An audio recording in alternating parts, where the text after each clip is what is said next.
BDI, benefícios e despesas indiretas. Você sabe o que é? Sabe como calcular? Não? Então vem comigo que no vídeo de hoje eu tenho certeza que você vai aprender de uma vez por todas, não somente o que é essa definição, mas para que ela serve e principalmente como que calcula o tão famoso BDI.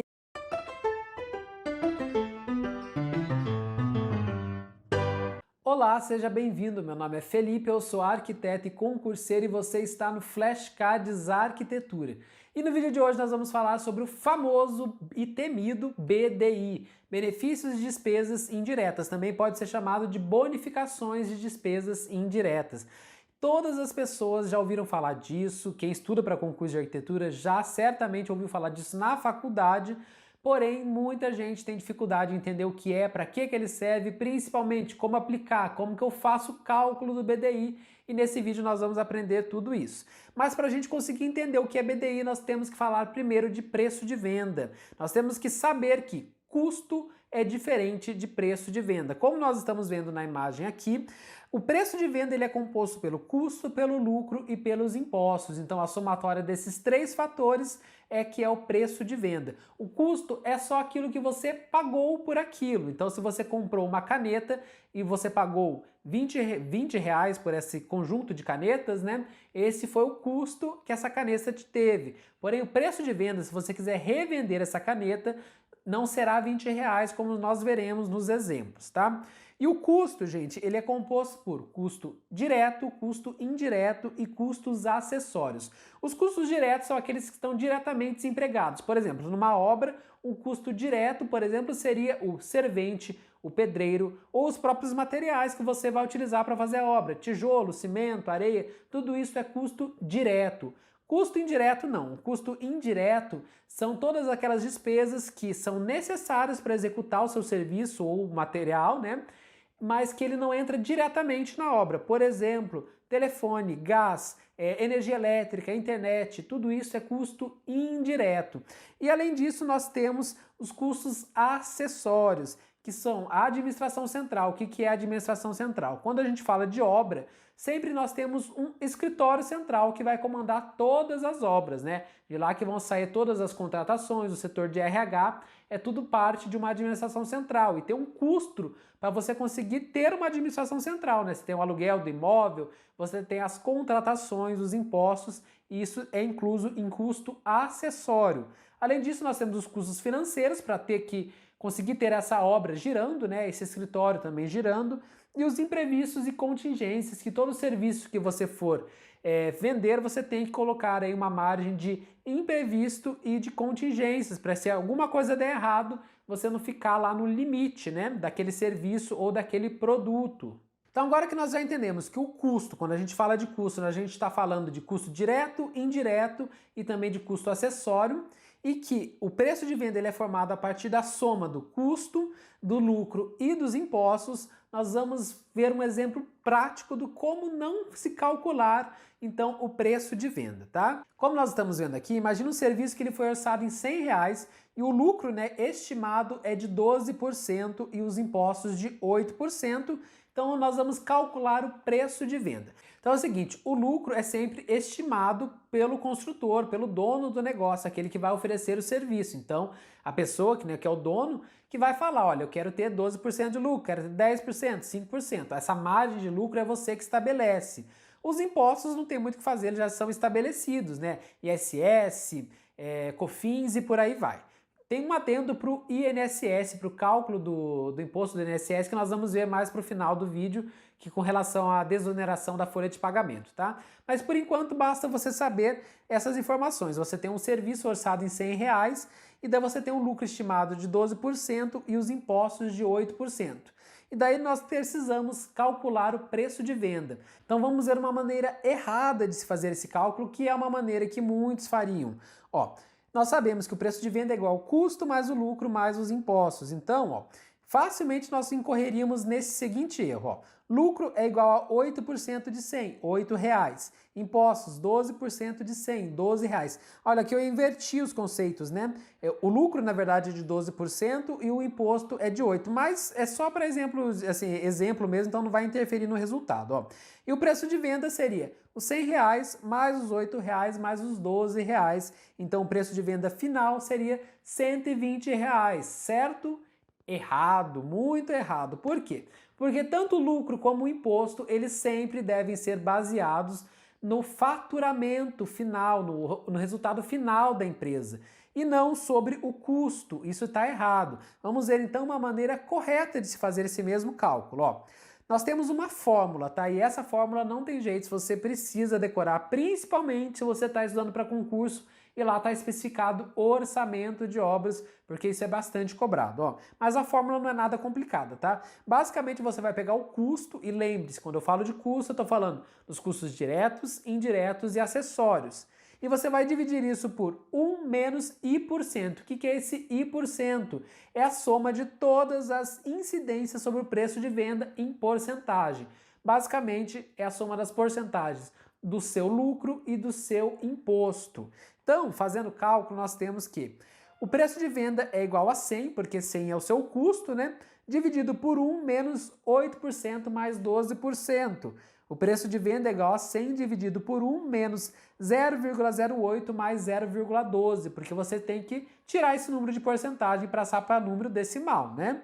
Daí nós temos que 100 dividido por 1 menos 0,20 é igual a 100 dividido por 0,8. Nós temos que o preço de venda final é R$125. O que são esses R$125? É o preço final que você pode e deve cobrar pelo seu serviço para que você tirando R$100 de custo e conseguindo tirar o seu lucro e os seus impostos, né? Você consiga fazer tudo isso e ainda assim você ter o seu lucro certo. Se você tivesse aplicado, como nós vimos no exemplo errado lá, o seu lucro, os seus impostos com base no custo, você não teria o mesmo lucro. Você então precisa primeiro tirar o seu custo e depois aí sim acrescentar o lucro e os impostos sobre o faturamento final, sobre o preço final do seu produto ou do seu serviço.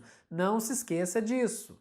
Tá, Felipe, você falou de preço de venda, de custo direto, de custo indireto, mas e o BDI, que afinal de contas eu entrei para assistir esse vídeo por causa do BDI e até agora você não falou nada disso. Então vamos falar, é porque primeiro a gente precisava entender o conceito de preço de venda para daí sim calcular o BDI. Então vamos ver, ó, BDI é o fator a ser aplicado ao custo direto para a obtenção do preço de venda. Repare que eu disse custo direto, eu não disse custos apenas, tá? Então você não vai pegar o custo, que é a somatória do custo direto, indireto e acessórios. Você só vai pegar o custo direto da sua obra. Naquele exemplo seriam os R$100. Então vamos ver como que isso funciona na prática. Ó. Aqui nós temos um serviço e daqui nós temos uma planilha de serviços com 4 serviços apenas: escavação, forma, armação e concreto. Na segunda coluna nós temos as unidades, né? Metro cúbico, metro quadrado, quilos e metro cúbico. E na terceira as quantidades desses serviços. Então vão ser 10 metros cúbicos de escavação, 70 metros quadrados de forma, 500 quilos de armação e 5 metros cúbicos de concreto. Com base nisso eu já consigo fazer o meu preço de venda, consigo fazer o BDI? Não, porque eu preciso de uma informação essencial, que é o custo, né, desses serviços. Então nós temos essa segunda tabela. Essa tabela sim com a tabela de custo direto. Então nós já temos aqui, ó, uma terceira coluna, os R$10, né, da escavação, R$20 da forma, R$5 da armação e R$200 do concreto. Isso nos gera a nossa última coluna, que é a coluna do custo total, né? R$100 para a escavação, porque você multiplica a quantidade pelo custo unitário, e daí nós temos 1.400, 2.500 e R$1.000, nós chegamos a um custo direto de R$5.000. Esse é o nosso custo direto. E se vocês se lembrarem, né, da nossa fórmula lá falando do BDI, que o BDI é o fator a ser aplicado ao custo direto para a obtenção do preço de venda. Então, agora nós temos como resolver esse problema. Ó, nós temos mais algumas informações aqui. O custo indireto é de R$500, a administração central é de R$50, os imprevistos e as contingências R$50 também, lucro 10% sobre o faturamento, aqui nesse exercício ele te falou isso, mas normalmente ele não fala, tá? Ele só fala lucro 10% e os impostos de 10%. Então calcule o BDI. Só que, para a gente calcular o BDI, nós precisamos primeiro saber o nosso preço de venda. Como que a gente faz isso? Ó? Preço de venda é igual ao custo dividido por 1 menos o I%, né? Então o nosso preço de venda vai ser todos os nossos custos. Quais são os custos? O custo indireto é R$500, a administração central também entra em custos, R$50, imprevistos e contingências também, então mais R$50, e é claro, o nosso custo direto, que era de R$5.000, que nós já calculamos lá. Tudo isso vai dar o valor de 5.600, daí 1 menos 0,2. Por que 0,2? Porque o nosso lucro é de 10% e os nossos impostos também 10%. Isso dá uma soma de 20%, que você convertendo para número decimal, 0,2. 1 menos 0,2 é igual a 0,8. Então nós chegamos que 5.600 dividido por 0,8 é igual a R$7.000. O que é isso? É o nosso preço de venda. O nosso preço de venda, R$7.000. E agora para achar o BDI ficou fácil, porque o BDI, na verdade, é o preço de venda dividido pelo custo direto. Então nós temos que o nosso BDI é igual a 7.000 dividido por 5.000, que dá 1,40. Ou seja, nós temos um BDI de 1,40, ou se você transformar em porcentagem, 40%. Voltando para a nossa planilha, agora com a nossa planilha de preço de venda, nós temos que, na terceira coluna lá, né, nós temos o custo unitário vezes 1,4. Por quê? Você vai pegar o seu custo unitário naquela planilha e vai multiplicar o fator que é o BDI, que é 1,40, para você, enfim, chegar ao preço que você precisa cobrar para você ter o seu lucro lá, né, o seu preço de venda total. E daí, como nós podemos comprovar, nós temos então os R$7.000 de preço de venda. Então o BDI nada mais é do que esse índice que nós aplicamos ao custo unitário para obter o preço de venda. O que isso quer dizer na prática? Para que ele serve? O que ele está te dizendo é o seguinte: você está diluindo todos os seus custos indiretos, né, os seus custos indiretos, custos com a administração central, no seu orçamento, né, nos seus custos diretos. Quando você pega o preço de venda, que tem os custos indiretos, tem os custos acessórios, e divide pelo custo direto, você está aplicando, você está diluindo os seus custos indiretos no custo direto, entendeu? Para você conseguir entrar e tudo isso na planilha. Existe uma outra fórmula que você consegue fazer para conseguir obter tanto o preço de venda quanto o BDI de uma forma talvez mais fácil, não sei, que é a seguinte, ó, preço de venda é igual ao custo direto vezes, daí entre parênteses, 1 mais o BDI por cento. Por que tem o BDI por cento? Porque você vai ter que se lembrar de transformar isso em número decimal. Ou o BDI por cento, você vai colocar que é igual ao preço de venda dividido pelo custo direto menos 1. Então, por exemplo, lá naquele nosso exemplo, ó, o preço de venda era 7.000 e o custo direto era 5.000, né? Se você fizer esse cálculo, você vai chegar aqui, nós tínhamos 1,4 menos 1 é igual a 0,4. Esse é o nosso BDI. E a última informação que eu preciso trazer para vocês é com relação à desoneração da folha de pagamento. Se você já entrou no site do Sinap, se você viu aquelas tabelas lá do CUB, por exemplo, você viu que sempre tem a opção com desoneração da folha de pagamento e sem desoneração da folha de pagamento. Mas o que isso quer dizer, né? Que termo complicado é esse? Olha, onerar significa você impor alguns valores extras a alguma coisa, né? Você está onerando, você está colocando um custo adicional a isso. Então, desonerar é exatamente o contrário, né? Você está diluindo, você está tirando esses custos. Então, desonerar a folha de pagamento, que na prática quer dizer é o seguinte: você está tirando os serviços que iriam entrar no cálculo do BDI, incidir sobre a obra inteira, e colocando dentro da sua planilha lá nos custos. Então, normalmente, ou vai ser no custo indireto, ou vai ser nos custos acessórios.